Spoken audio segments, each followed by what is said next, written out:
አሰላሙ አለይኩም ወረሕመቱላሂ ወበረካቱ። እሺ ካልኩት በኋላ ሸሸ። እኔም ምን ነው እሺ ባላልኩት ብዬ እፍረት ተሰማኝ ስትላት ሰማው በቀደም አንዲት ለጓደኛዋ። ቸኮልኩ መሰለኝ አለቻት አይን አይኗን እያየች። እሺ ያለችው ለትዳር ነበር። ጠየቃት።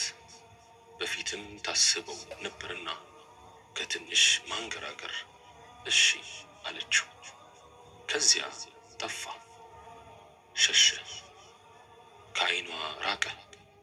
ምን ታድርግ? ደውላ ምን ነው ጠፋ አትለው ነገር። ተስማምቻለሁ እኮ ያንን ዕቃ አትወስደውም ወይ አትለው ነገር። እሱ ሲጠፋ መልሶ አሳፈራት። ተሸማቀቀች፣ ደበራት፣ እንደ መበሳጨትም አደረጋት። የምሩን ነው ወይስ ሊፈትነኝ ነው የጠየቀኝ ብላም ራሷን ጠየቀች። የሰው ውስጡ አይታወቅ ነገር። ትዳር አንዳንዴ ከንግድ ጋር ይመሳሰላል። አንዱ ደህና ዋጋ ሰጥቶ ሲጠፋባችሁ ምን ይሰማችኋል? ይመለስ ይሆን ብሎ በር በሩን እንደማየት ማሰብ፣ ተስፋ አለመቁረጥ።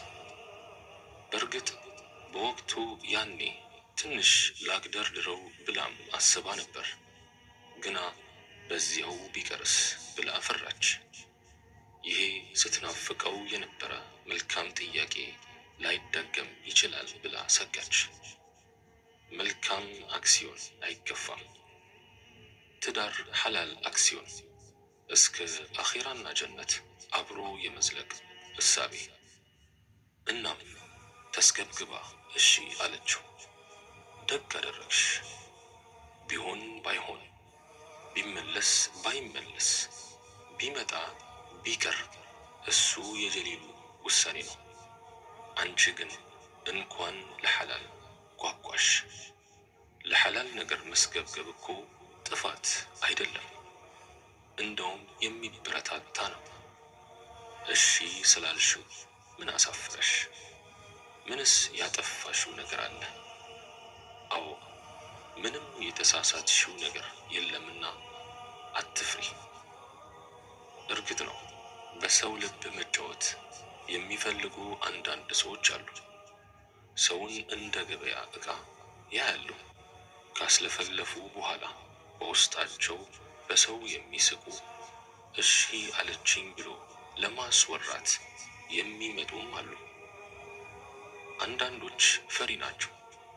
ቶሎ እሺ ስትባሉ ብቻ ምርጫ ላይ ተሳስቼ ይሆን ቸኩዬ ይሆን ብለው የሚደነግጡ አሉ።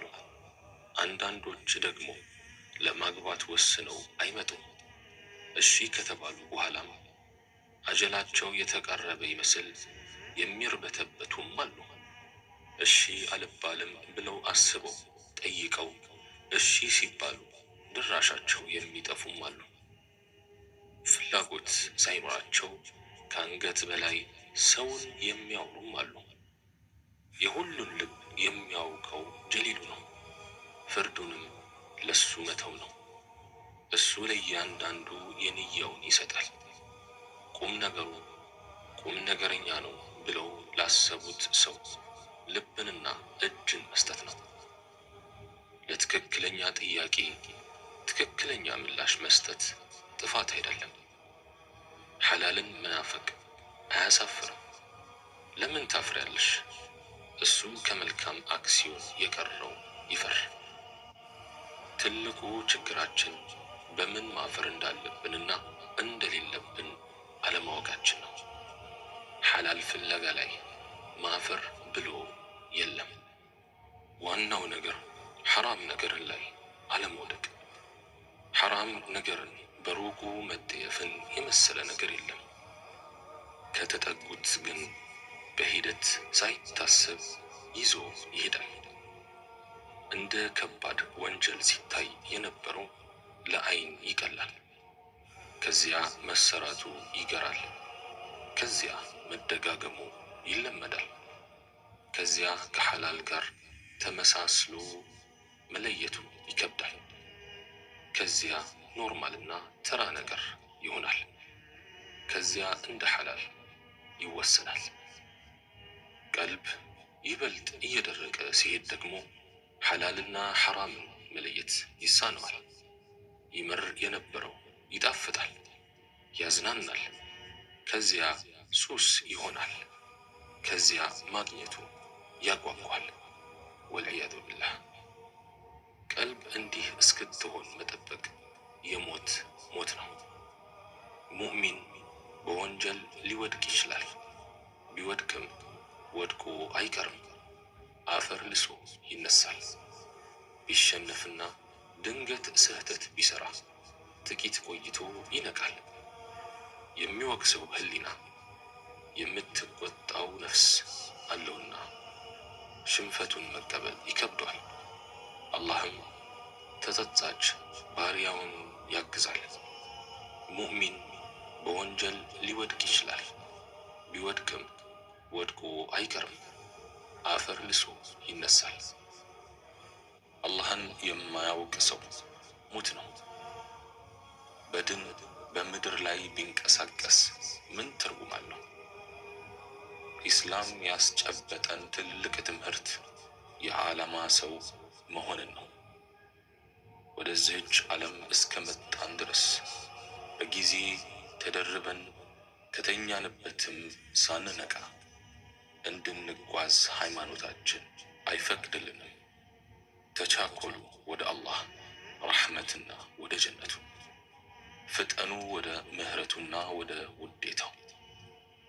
ታላቁ ነቢይ ዓለይሂ ሰላቱ ወሰላምና የእሳቸው ድንቅ ተከታዮች ትሩፋቸው ከአጽናፍ እስከ አጽናፍ የናኘውና ታሪካቸውም ሁልጊዜም ሊወሳ የቻለው በቀን ውስጥ 24ቷን ሰዓት ደቂቃ፣ ሰከንድ ሳይሉ ውጥጥ አድርገው ስለተጠቀሙባት ነው። አዎ ወደፊት እንጂ ወደ ኋላ የማይነፍሰው የጊዜ ነፋስ ከቀደሙን ጋር ወስዶ ሳይቀላቅለን በነበር መዝገብም ሳያሰፍረን ለራሳችንም ሆነ ለሌላው መትረፍ የግድ ይላል። መድከም መሮጣችን ነበሩ ተብለው ከሚዘጋባቸው ሳይሆን አሉ ሕያው ናቸው ከሚሰኙት ተርታ ይሆን ዘንድ የዘውትር ሥራን የተብቃቃና ምስጉን ነው።